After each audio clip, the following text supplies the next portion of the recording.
Welcome back to Rome Boys. On this episode, we're going to get to know the Rome Boys a little bit better. Today, we're going to get a little terrific testimony from Tony, the theologian. The teacher of the tiger.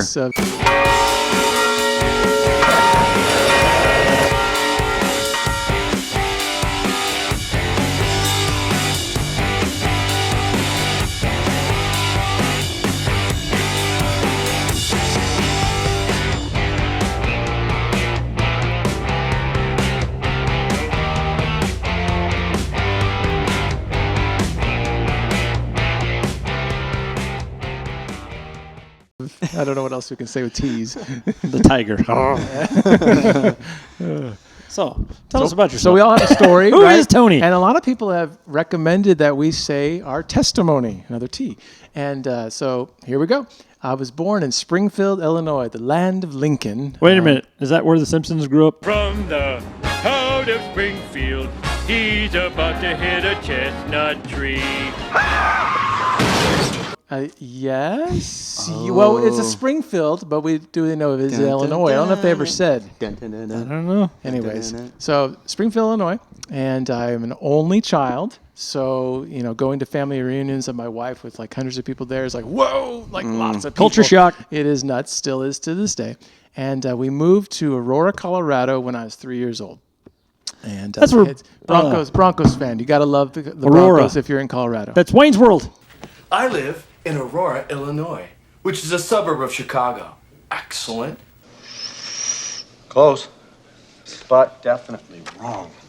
Oh my goodness, how many connections are there?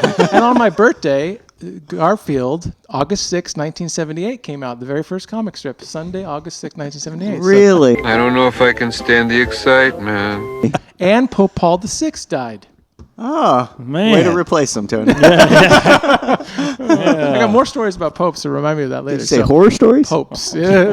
More stories. Good stories. Good positive yeah, ones. I sure hope so anyway.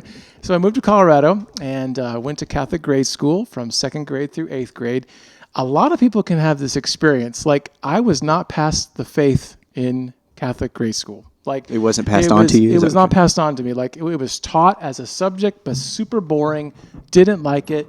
We were known as the worst class in St. Pius X history. Cool. So we did leave our mark. There was 3 or 4 of us in the class. Like on the bathroom walls? Well, literally, I had to I talked one time in class, and since we were such a bad class, I had to take the toothbrush and wash all the stairs of the school with a toothbrush as for detention. And I didn't even do anything much wrong. I mean, other guys were doing bad stuff. Is that why you don't brush your teeth now? I sure do. But So y'all's class picture is not on the wall. They just took it down. They may have skipped that year. That's for sure. So, It's like the 13th floor on the skyscraper. But during that time, my parents got a divorce, and this would definitely be the biggest struggle of my life, for sure.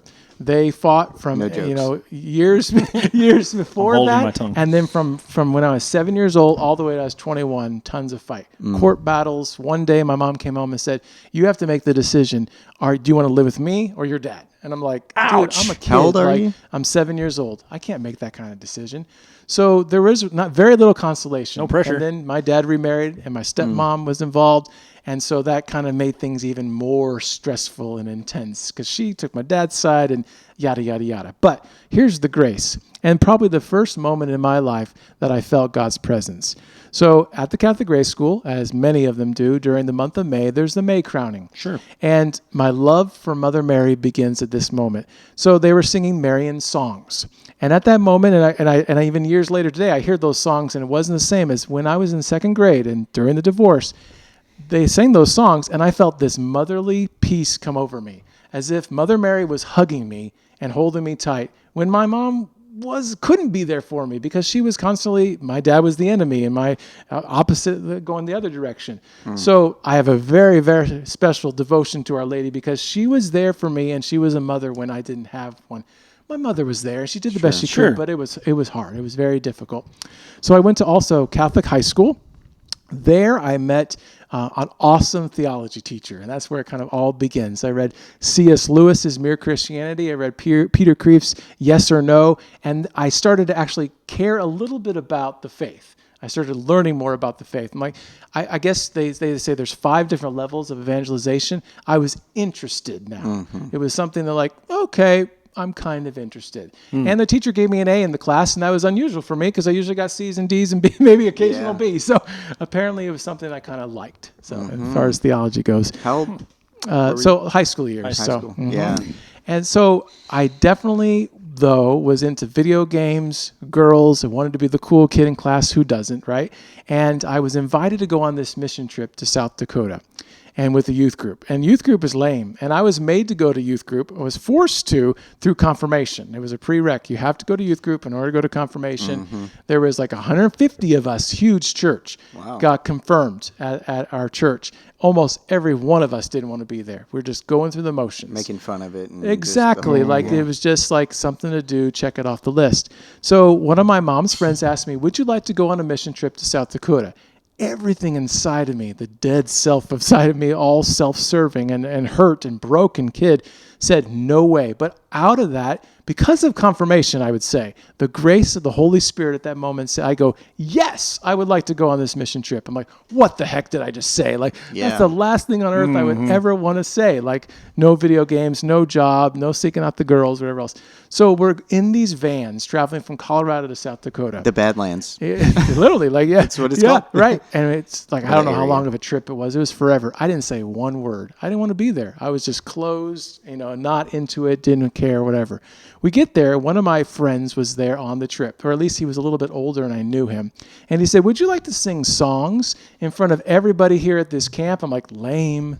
No way. And again, confirmation grace. Yes. I'm up there in front of 500 people, praising the Lord, singing all these praise and worship songs. And at that moment, literally, by year 4 of doing mission trips, I'm like the leader of it, singing it and taking the mic away from the MC. It's like this. And I was a shy kid and totally not into it. And the youth minister that was in charge of the trip said, where the heck is Tony? I don't know where he is. And he looks and he goes, oh my goodness. The last person on earth I would expect to be on the stage. Talk about your grace spilling over into other people. And probably touching his soul. Big time for sure. So went on those mission trips for several years after that. It was super cool. I played high school football. We had the Colorado longest losing streak in football. And we broke it and we won our first game my junior year. It was we almost tipped the bus over. We were going back and forth. We were so excited. My coach was so pumped. He threw a helmet, hit somebody on accident. Sorry, coach, to reveal that to you. The guy's okay. But it was we were pumped. It was like the Super Bowl.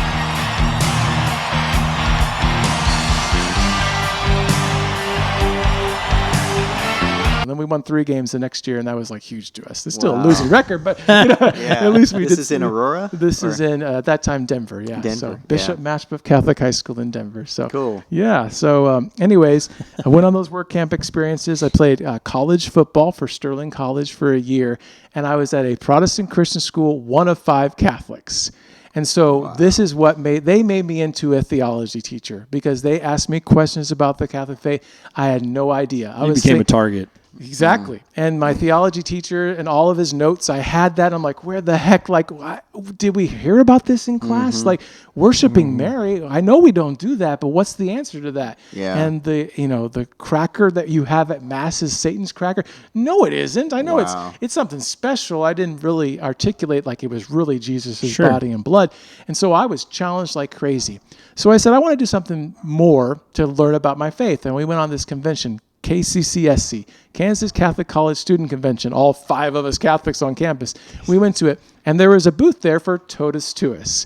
And they said, you can, for the summer, you can teach the faith. And I said, well, that sounds interesting. You get paid. Your meals are provided for. Let's do it. And a buddy of mine did it, and not paid much, so we did it. And we get there, and it seems like there's 50 teachers there, and about 48 of them are solidly Catholics. And Chris and I, my friend Chris and I are there. I'm like, why did they hire us? Yes, I went to Catholic grade school and high school, but that's about it.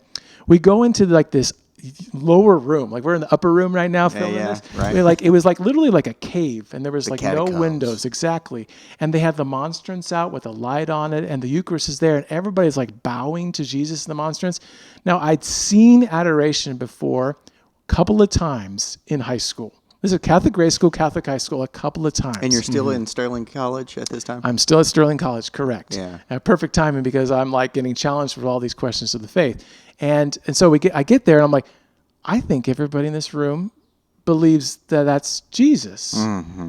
Has anybody ever even told me that before? Like, what? Like, why haven't anybody tell me? Like, I when I give talks, like, I don't assume that everybody believes in the real presence because no one ever told me. So I get there and I'm like, wow, that might be Jesus, you know? Yeah. And over the summer of praying the Liturgy of the Hours with the Totus Tuus team and doing hours of adoration, going to confession weekly, like, what was that? I didn't even go every year. Things started to change. So I would say, like, I found Jesus at the work camp experience, a mission trip, and I found my Catholic faith through Totus Tuus, that's for sure. And then going back even, I think the seed was planted at World Youth Day in 1993 when I was in middle school. And seeing John Paul II in Mile High Stadium, and like his holiness was pervading throughout the whole place.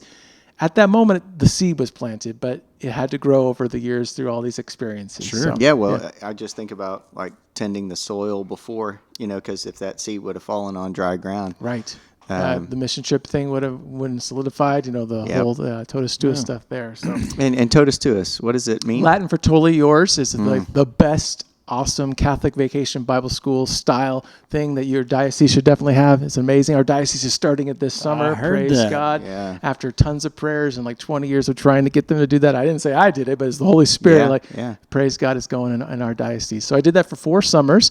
And, but through all those summers, one of the years I had a seminarian on my team.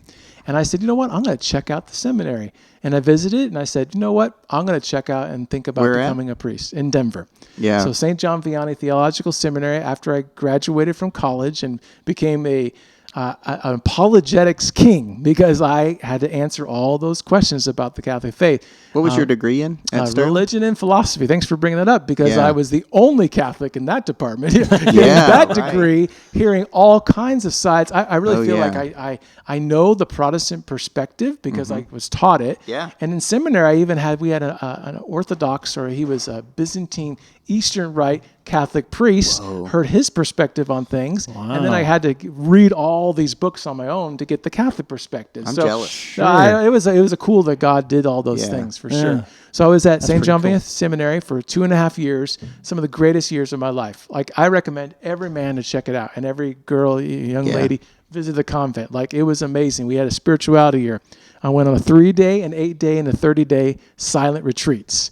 I mean, Yeah. talk about healing. Like, Wow. everything, not everything from my parents' divorce, but that was just like, whoo, like I came out a new man after that experience. And So so we had in- adoration every day, liturgy of the hours every day, some of the most holiest men that you can ever imagine. It was a great environment to become truly a man of God. Yeah. Where was where were both your parents at during your college years and then seminary? So my mom always was in Colorado, just recently moved to Kansas, and my dad moved to Michigan when I was in high school. So did you get to see him much? Not too during- much once he moved. So like before, Yeah. during the divorce, it was the weekends. But once he Yeah. moved in high school, he became a little bit more distant in my life. So So what was their take on you joining the seminary?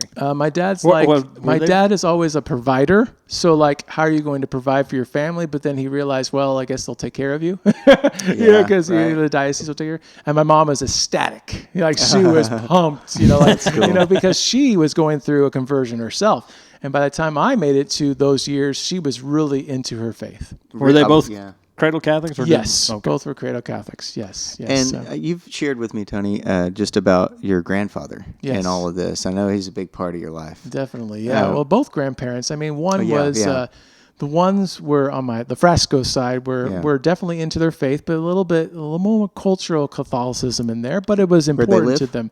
Springfield, Illinois. Okay, yeah. Both sets of grandparents, and then the other ones were devout in their love for Our Lady, and they never went to bed without praying the Rosary together as a married couple. The Roth side. The Roths, that's right. Okay. Yeah, my mom's side, Yeah. and definitely more humble. I'm not comparing the Right, two, but right. had a humility that was contagious to me. And, Okay.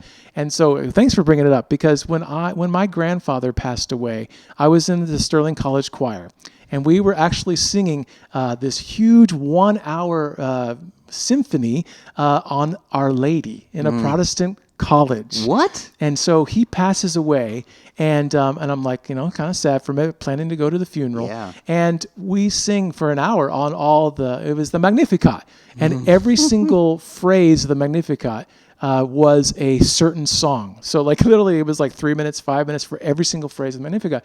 And I was just like, this is all for you, Grandpa. Like, you know, and I felt, again, that motherly presence there.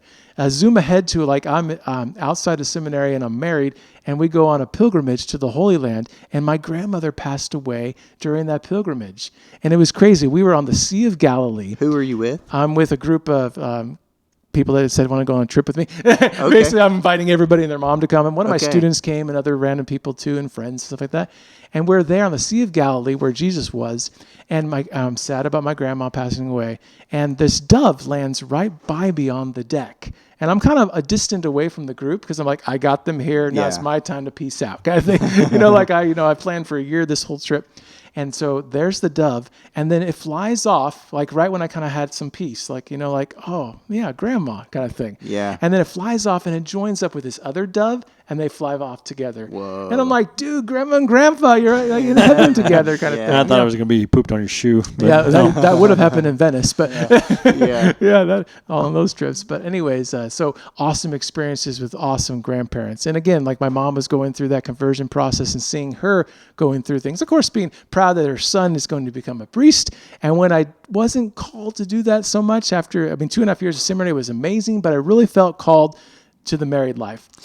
So, yeah, it's interesting kind of looking at your timeline from the outside. 7 years old, you really had your first experience recognizing the presence of God. Yes. Which happens to be that time of age of reason. Yeah. And a lot of kids mine was really, a lot older than that. and a lot of kids really experience their vocation at that early age because they can reason and they can think about, they just start praying about what parents should help their kids pray about at that age because, they can discern what vocation they're doing. So you made a commitment in seminary, did you not? Yes, it was awesome. In the sense of like, I was going to do it. Celibacy was no problem. When I really discerned that marriage was my calling, they said, well, you're more than welcome to come back, but this is not the place to discern marriage. This is the place to discern priesthood. And so when I said I'm going to leave, the guys are like, you? Like, why aren't you going to, like, why would you leave the seminary? Like, this is for you. Like, I don't know if I should stay here. Like, and one of my friends actually left. I hope I didn't cause him to leave. But at the same time, it was, I definitely felt called to the married life. And I met through Totus Tuus, I met my future wife, and we really became friends. And best friends. We so would she box. lived in Texas. She lived in Texas. And you were in Denver. And we were in Denver, and she was on the same Totus Tuus team as me. Didn't talk to her the whole summer, pretty much. Like the reason why. By choice, right? I wanted to talk to her. I liked it. She was cool. But but the other two people on my team have been fighting the whole time, and I was the team leader. So I had to make sure that they were not going to affect the Totus Tuus program and the kids. Like they were always arguing about something. So then Liza would go off and do her own thing. She'd be twirling somewhere else. She'd be doing, having fun with the kids. And so it was like the last few nights of the summer, I'm like, Jill and John are just going to, the summer's over. They stop fighting. They're just going to go to their separate rooms and call it good. I'm like, what about Liza? I haven't even talked to her. And so we slowly became this really good friends. And she was going to Benedictine College, discerning the religious life, checking out convents, going on nun runs. So, and obviously God had a different plan. We became spiritual friends. We would pray for hours together. And literally, it would just roll off the tongue. We were talking earlier, we don't even pray anymore together because we have so much, we're devoted to our 7 kids, And Liza will tell you, she was a wild child. She was. Yeah. Probably what attracted me to her. But anyways, so and beer, cigarette, and then, can we get married? No, that's not true. And that's literally throughout the process, I like her a lot. Maybe marriage is something cool. And she was not thinking that at all. So when I posed that question, she said, what are you trying to get at? Wait. Are you? What did you say? What I said is, where were you at? Are you called? Are you called to be a sister? Are you sure you're called to be a sister? So why are you asking? Well, I'm not so sure. Trying to plan my Saturday night out. So I literally I'm asking for a friend. Right. So thank God she said yes. She was interested in pursuing a spiritual friendship and a courtship. We never even dated. Literally we just became best friends and spiritual friends. And I said, hey, do you want to get married?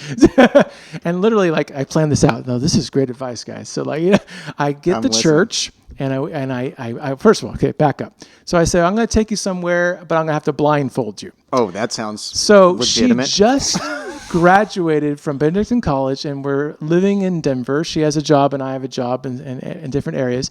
And I said, I'm going to blindfold you and take you somewhere. And I literally took her in my car on Colfax. Now, if you've ever been to Colfax, it's the craziest street in the world. Anything you can imagine happens on that street. Ooh. And so, and we're driving past that because I got to get away, and I got to find a way to get to the church, but make her lose her sense of direction and know we're going to the church. She's great with So direction. go down Colfax. Yeah. And so she's blindfolded, and people are walking at the crosswalk, and like, what the heck? Like, it's probably She's being kidnapped. Yeah. dude This is is what chick. people are thinking. Cops are patrolling this Oh, area. no, this is Colfax. They're like, there's no big deal. it's That just happens all another the time. kidnapping, whatever else. So anyway, so we find our way, and I have the monstrance. She's a good and- sport, by the way. Oh, yes, yeah. candles all throughout the room, and I'm going to sing to her because I'm like into choir. And when we first were into our relationship, I started singing to her. Anyway, that's too mushy. I'm going to get No, I past get that. it. I love it. It's Anyways, great. So and I take her into the church, and right when we get in, I go, quiet.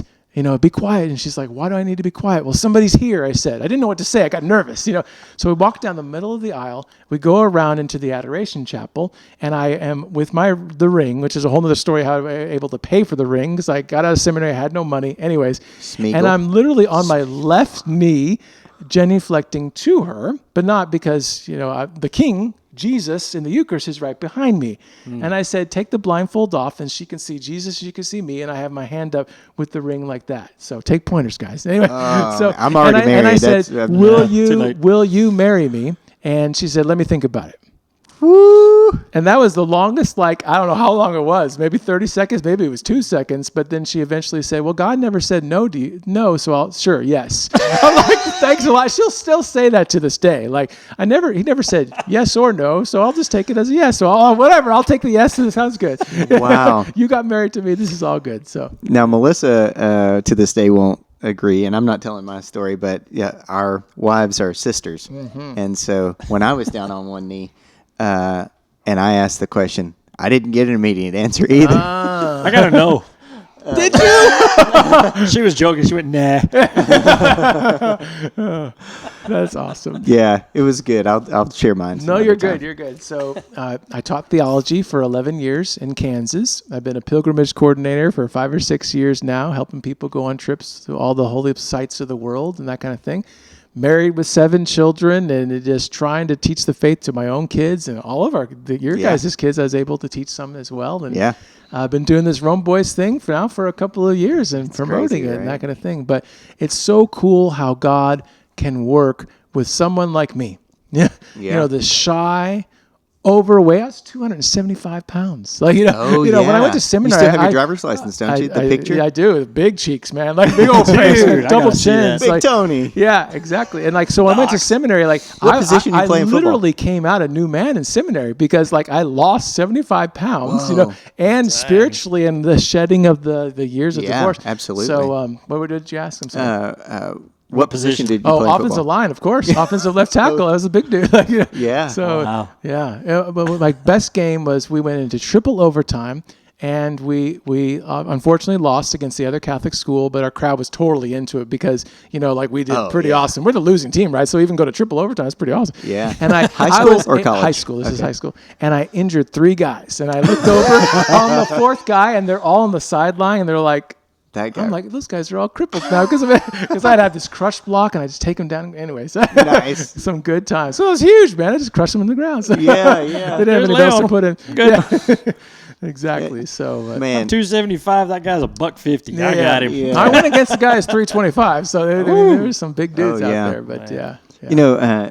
interestingly, you shared some of the tough times. Yes. I mean, there were some tough moments, and as a kid, you said you played a lot of video games, Yes. and I probably didn't eat right. Right. Yeah, right. Oh, I mean, unhealthy food all around. Yeah, just the weight of the world, seems to be Yes. on you. You're an only child, so Yes. you don't have anybody. Right. If your parents are working or you're by yourself as a kid, you may not feel understood. Yes. And you felt God's presence at 7 years old for the Yes. first time, Yeah. the thought that went in my head was like, this dude didn't have Lucky Charms before then. It We was- didn't. We couldn't afford it. but We didn't have generic cereal. yeah, right. And then you went. I mean, you did a great job of kind of walking through Sure. middle school years, high school, college. Was there a time where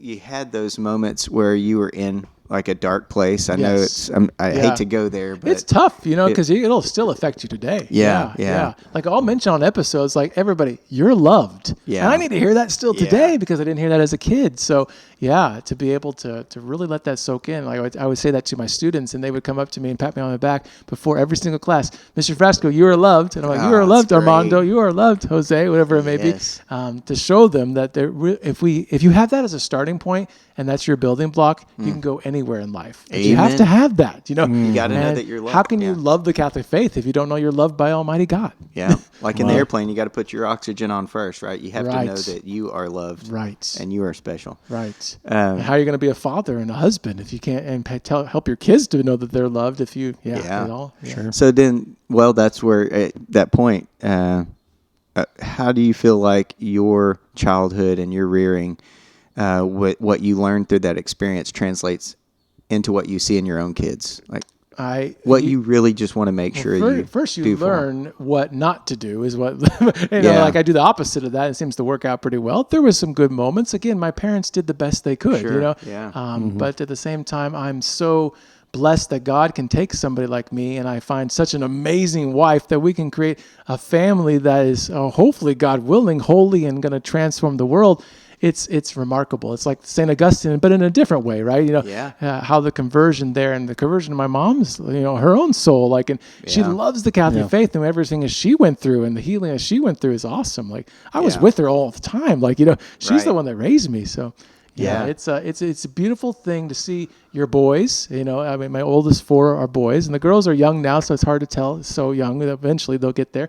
To be truly men of God, because I wasn't that, and my friend Chris Roth and I, who did that Totus Tuus experience, and now we both love our faith and have Catholic families. What Yeah. just happened? That's grace. That's all God. It's interesting that his name is Chris Roth. Yeah. I'm sure you guys have had discussions about that. We're not related, are we? Right. Exactly. No, it's a popular last name, but Yeah. yeah. And then I think that your story does a really awesome job. It reminds me of some countries. Is it Germany or Israel, where after high school you're required to go into the military Yeah, I and think serve? Israel sounds familiar. 2 Sounds years, about right, yeah. So it seems that your story encourages young men and women and Liza's too. I mean, both Yeah. of you together. It's not going to hurt to try Yes. and to hear the call. Yes. And Well, to, at least later on in life, you can say, well, at least that question was answered. Right. Yeah. You don't have to look back and go, man, should I have done Right. that? Because how Well- many people do that? I mean, most people assume they're going to be married and they Yeah. are looking for a spouse. But have you asked God? Yeah, yeah. What your vocation is? So it's important that we discern that. And I always tell my kids that, like, several of the boys are thinking about the priesthood. I'm like, cool, be open to that, but you never know. Like, God Yeah, might call you to be married or to be single. it even like we do this with our food. Like we tell our kids, you got to try it first. You can't have an opinion until you try it. Sure. Don't knock it till you try it. You Sure. know? But we don't do that with our own life and our vocation. I know it. You know Right. how it's awesome actually. Do you regret not being a priest? No, not at all. Like, I mean, it'd be cool if God called us to have 2 lives, Sure, but yeah. to this day, not at all. Although I will have to admit, if one of my sons become a priest, that will be extra special, in the sense Yeah. that the Father Frasco Yeah. actually happens, Yeah. like, and if I'm there, I'll be weeping like a baby, man. No Like, lie. Yeah. don't put me in the front row, please. Yeah. Like, Oh no, you'll be on camera. Yeah. Well, unfortunately, because I'll make sure of that. because I suppose that seed was planted there, right? Yeah. And there was something special there. And I was gung ho going to do it, but God said, "This is not your plan." And believe Because me, maybe he says, "I don't need one priest, Tony, from you. Yeah. we I don't know. need And 2 or 3." generations, So not you, but your Amen. descendants, That's right? right. Sure. I've gotten Your that for boys. sure. And definitely, I mean, the spiritual Grandkids, maybe. Yeah. Grandsons. And spiritual direction, like I had a super awesome holy spiritual director, and like he was trained in that, and a lover of Mary again in Yeah. Denver at Holy Ghost Catholic Church, amazing church in Denver, that helped me to discern that I think this is where your heart is leading you towards marriage. So I have no regrets whatsoever. But at the same time, priesthood is awesome. It's the highest calling there is. Yeah. We need super holy priests. But we need super holy married couples in order to make those priests. Yeah, absolutely. Very good. That's right. That makes a lot of sense. And does. I think maybe is kind of a forgotten vocation. Yes. Right? We're still contributing to the church by having children. Yes. And our focus isn't just like, okay, family life is secular life, because that ain't the case at all. It is the domestic church. Amen. And you getting those vocations coming out. So Yep. I appreciate you sharing. Thank you for thanks that. for Yeah. thanks for sharing. I'm sure our viewers are excited to get to know Tony a little bit There more. you go. I Yeah. hope so. Tony, you're a Praise the theologian. Lord. It gets pretty intense when you tell your testimony. Okay. You know, there's a lot of stuff there. That, And really, guys, this is one of the first times I've done it. So I encourage you guys to give your testimony as well. Yep. God will provide for you, and you'll be talking, and hopefully somebody hears the right thing. it's our experiences that create wisdom. in our How would life. you start? How would you start your own testimony? Yeah. All right, Tony, appreciate you thanks, sharing with guys. us your Yeah. life story and up to this point anyway. Yeah. So, in the meantime, Be bold. be real. Be Catholic. God God bless. bless.